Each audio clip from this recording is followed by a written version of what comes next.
देखो जी, मेरा नाम मोहम्मद नज़ीर है। चढ़े चढ़ का काम करना, 6 बच्चे ने मेरे तो लैके शाम तक मजदूरी करता हाँ, बच्चों का पेट पालना।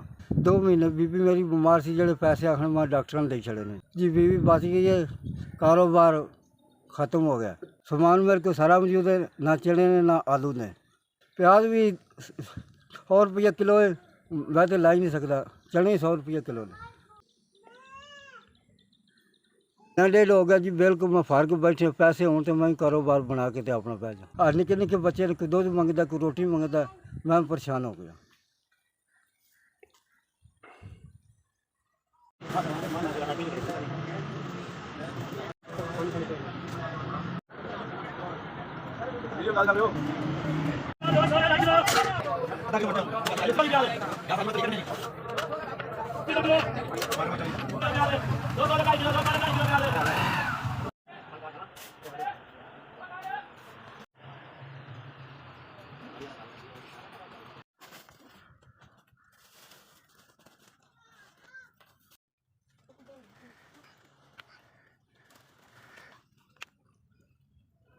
जी 8000 का सौदा ले लिया जी।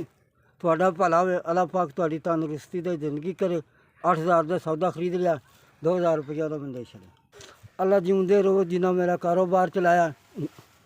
2 महीना मैं बेरोजगार बैठा सा, तो अल्लाह ताला तुहानू जींदे रहो, अल्लाह ताला तुहानू कामयाबी करे, रोजी तुहानू अल्लाह दी ज़ात पाक देंदा ही रहे। मैं मस्कीन दुआ करता ही रहां तुहाडे वास्ते, अल्लाह दे हुक्म नाल।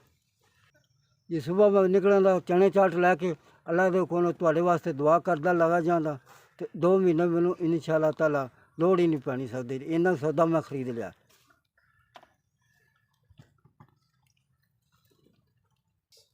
साला जोंदा रहो, जना सादा कारोबार चलाया। साला जोंदा रहो, सादा जना कारोबार